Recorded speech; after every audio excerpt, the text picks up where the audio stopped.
एक चुनरिया ऐसी है जिसका रंग कभी उतरता नहीं है। और वो चुनरिया कौन सी है? वो चुनरिया है सत्य पुरुष की। वही तुम्हारी चुनरिया है, लेकिन इस नकली चुनरिया में आकर के हम कुमत के कारण इसमें फंस गए हैं। किसी ने हमको फांसा नहीं है, हम जानबूझकर के इसको अपना लिया है। इसलिए चटक चुनरिया ओढ़ के, अगर उस चुनरिया को ओढ़ना है तो कल की तारीख में उस चुनरिया को ओढ़ सकते हो,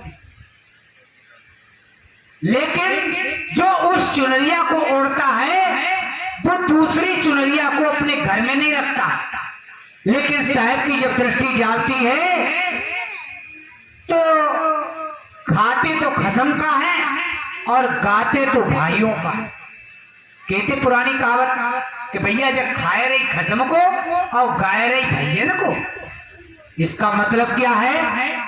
इसका मतलब यह है कि तुम खाते तो अपने परिवार का, और तस्वीरें किसकी लगी हैं, पूजा किसकी करती हो?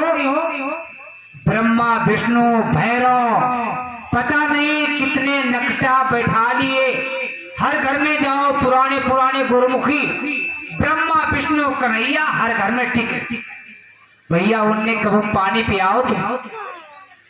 पानी तो तुम्हारे परिवार ही वाले पिलाते हैं, तो खाते तुम परिवार वालों का, और मूर्ति किसकी लगाए हो?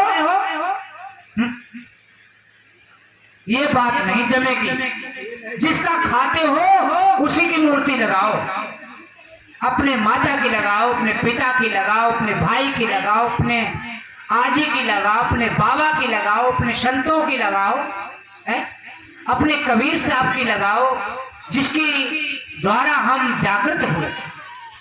लेकिन साहब जब देखते हैं तो ये अंग्रेज देखते हैं कि खाते खसम का और गाते भाइयों का।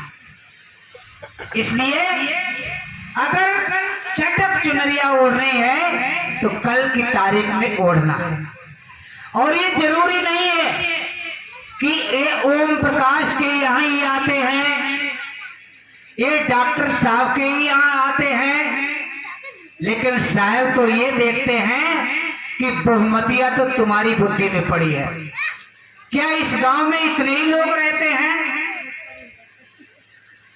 संत किसी के बाटे नहीं बटते हैं।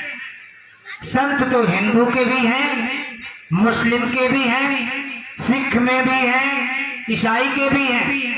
अब तो तुम सोचते हो कि ये आज हमारे यहाँ आए हैं तो ये हमारे संत गुरु सब राजपूत ही होंगे।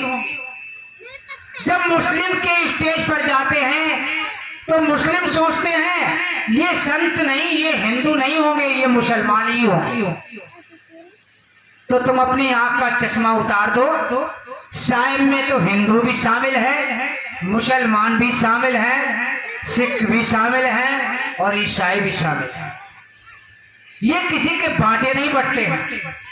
इसलिए उस चटक चुनरिया को ओढ़ना है तो कल की तारीख में ओढ़ना है, और ओढ़ना तब है जब आप जागेंगे, और सोएंगे तो नहीं ओढ़ने को मिलेगा। इसलिए फिर अपने सैया को, फिर अपने प्रियतम को रिझाना है, मनाना है। और अगर हमारे प्रीतम रीझ गए तो गुरु रीझे सो कीजिए कामा, ता पीछे रीझेगा रामा। तब हमारे प्रभु रीझेंगे। आगे क्या कहा सुनो। अरे सारहसवाद को जामा हो आंगिया छविदार, सारहसवाद को जामा हो आंगिया छविदार, सारहसवाद को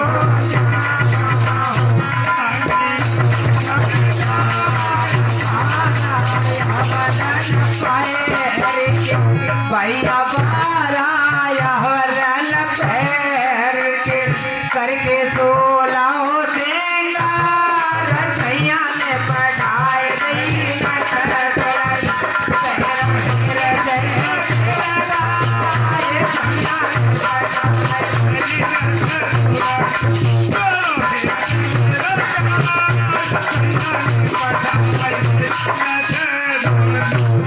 तो बताया है कि सार शब्द को जामा,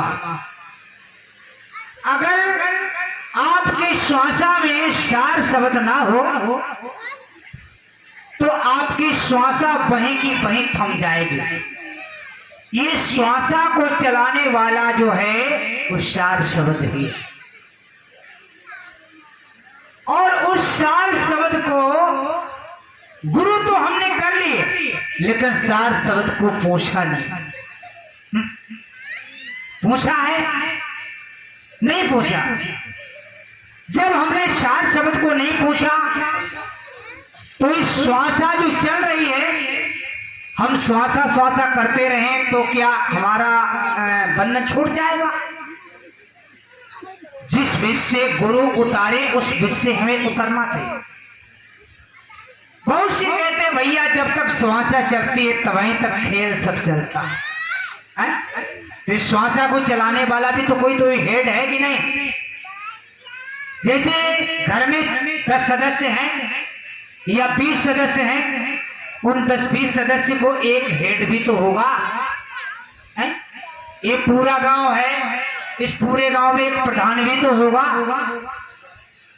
भाई कोई तो ऐसा हेड है जो इस श्वासा को चला रहा है, और जब तक श्वासा चल रही है तब तक शरीर आपका चल रहा है।